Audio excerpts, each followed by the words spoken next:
Hipkins.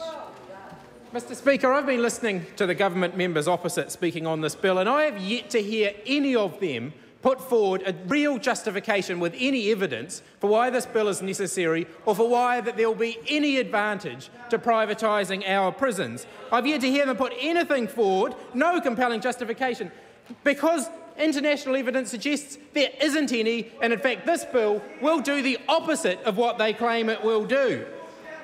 The nearest that we got was David Garrett arguing that it would be cheaper because the private prison operators could go around all the dairies in Auckland and buy all of their stale food past its use-by date and serve that to the prisoners. That was the closest that we got to an argument in favour of it, was that it would be cheaper because they could serve stale food to the prisoners. And that was the nearest that we got to an argument from the government, from the National Act Māori Party government, for why they think this is a good idea, privatising our prisons. And isn't it interesting, as the weeks roll on, how the sheep's clothing starts to slip off more and more, and the wolf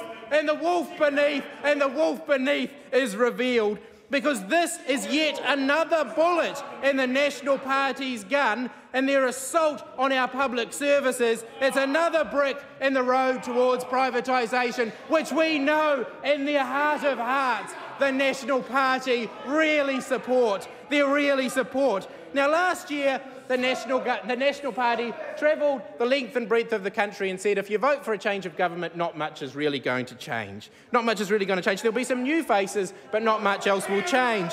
But now we know that privatisation is still firmly part of the National Party's agenda, because they haven't changed since Max Bradford carved up the electricity sector in the 1990s. They haven't changed since they sold off New Zealand Rail in 1993 to crooks like Fay and Rich White.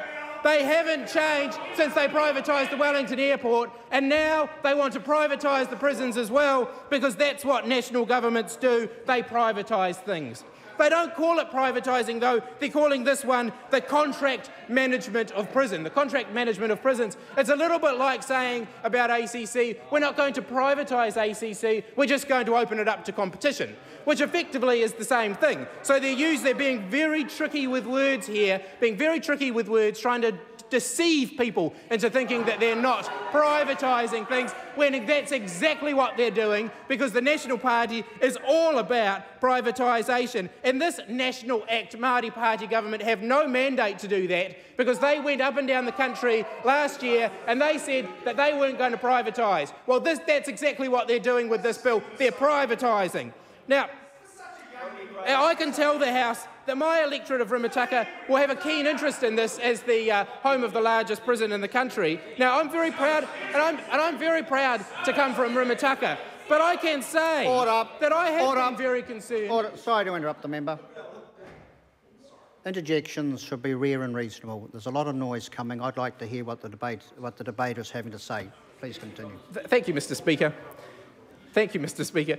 I have to say that the residents of Rimutaka will be very interested in this bill, because we have had a rapid growth in the Rimutaka prison in the last few years, and I think that that's something that the community are concerned about, because there's absolutely nothing to celebrate about locking more people up in prison.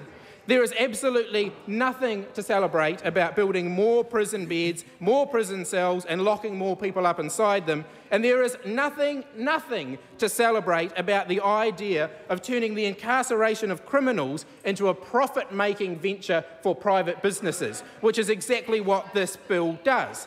That's exactly what this bill does. Now,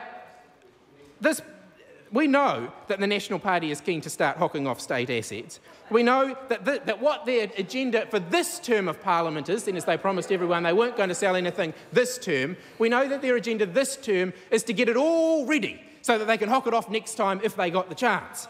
They could hock it off next time if they got the chance, and they just can't wait to do that. Well, I can tell them that I've got news for them. There won't be a second term for this national government, so they have nothing to worry about. They're not going to get to sell it off, because the public of New Zealand do not support privatisation, and they do not support the privatisation of our prisons.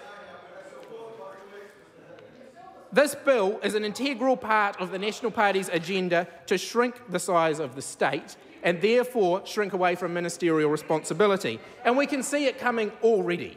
The first private prison escape, the first murder in a private prison, the first rape in a private prison, and the minister will stand up in this House, Crusher Collins will stand up in this House, talk tough. Point of order, the Honourable Judith Collins. Speaker, it is outside standing orders to refer to members in this House by names other than their real names. Yes, that's correct. You call her by her correct name or refer Thank to you, her.